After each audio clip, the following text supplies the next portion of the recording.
This is Brother Peter Diamond, vaticancatholic.com. As many people know, a few days ago we posted a new documentary called Protestantism's Big Justification Lie. It's a very important video. We strongly encourage everyone to view it. You will find the link to it in the description of this video.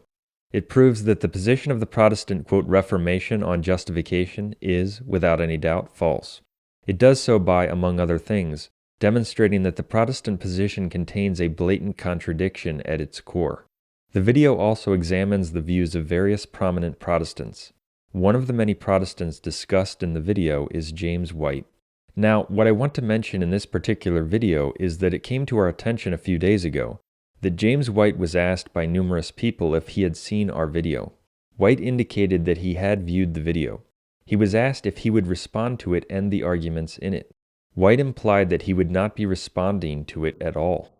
His excuse was that the video, can't be taken seriously because we are, according to him, radical, and because we cite Steven Anderson in the video. Well, White's reaction is a transparent evasion. The truth is that he won't respond to the video because he can't. There's nothing cogent White can say in response to the facts and arguments covered. He's cooked. The video absolutely proves that the position of James White, and not just James White, of all those who hold the position of the Protestant Reformation on justification, is false and contradictory. That's a fact. Over a year ago, I emailed James White and I challenged him to a debate. We didn't receive any answer. If I were able to cross-examine him, it could be so bad for White that he might quit within a few minutes. Not because I wouldn't be cordial, but because he wouldn't be able to escape the profound contradictions in his false position. The contradictions are big, and there are many of them, as the video proves, and they are present at the very heart of the Protestant position. In addition to the fact that White is apparently not interested in having a debate, he indicates that he's not even willing to specifically address the arguments made in the documentary from within the comfort of his own program.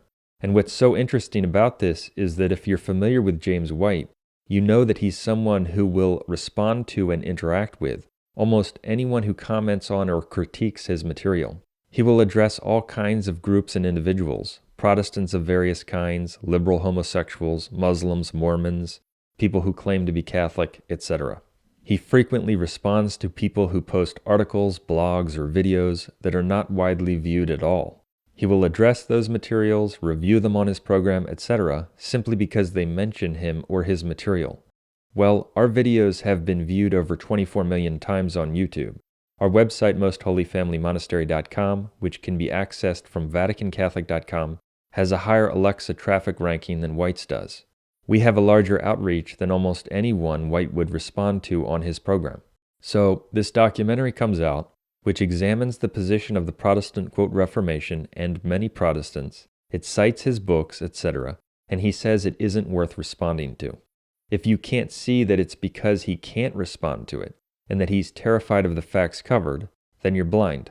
His defense mechanism in such a situation is to attack the person or to posture, to front, to pretend as if he's above responding to it, when deep down he knows that he can't respond to it.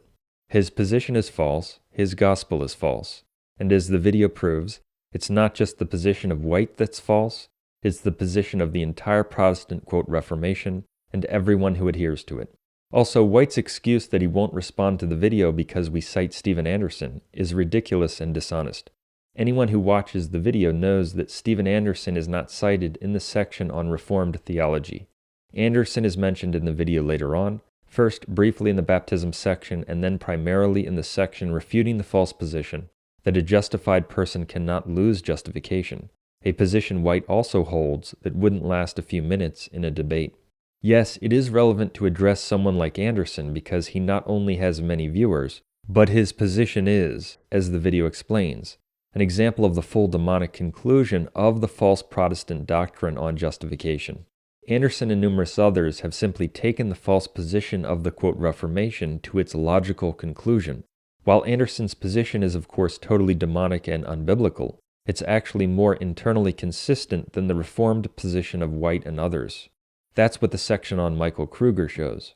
For if, as Kruger says, periods of heinous sins aren't incompatible with having justification, and James White would almost certainly agree with that, then there's no limit on how frequently or gravely a quote believer can sin and have justification in that system. Hence, White's excuse that the video is not worth addressing because we cite Anderson, among many others, is an obvious diversion from the facts he can address. To simply articulate the huge contradiction in the Protestant quote Reformation's position on justification, which the video exposes, it is this. James White and other Reformed Protestants hold that God only changes the status of, saves, and forgives man through the imputation of an alien righteousness that does not change the person and is not located within him. Yet at the very same time they hold that God changes the status of, saves, and forgives man through the regeneration that does change the person and is located within him. That's a contradiction, a total contradiction. Their position is false, their gospel is false. In fact, while those who adhere to the Protestant position were obviously rejecting the truth before in a gravely sinful way, this video makes the lie at the heart of the Protestant position so obvious that to adhere to the Protestant position on justification in the face of these facts is to engage in total spiritual fraud. It is the spiritual equivalent of showing up every day somewhere and lying to all the people, engaging in various deceptive acts, perhaps using a fake name, a fake ID, etc. Yet many people are so dishonest that rather than accept the truth, they will embrace a lie day in and day out and perpetuate that lie. Here's a link to the video.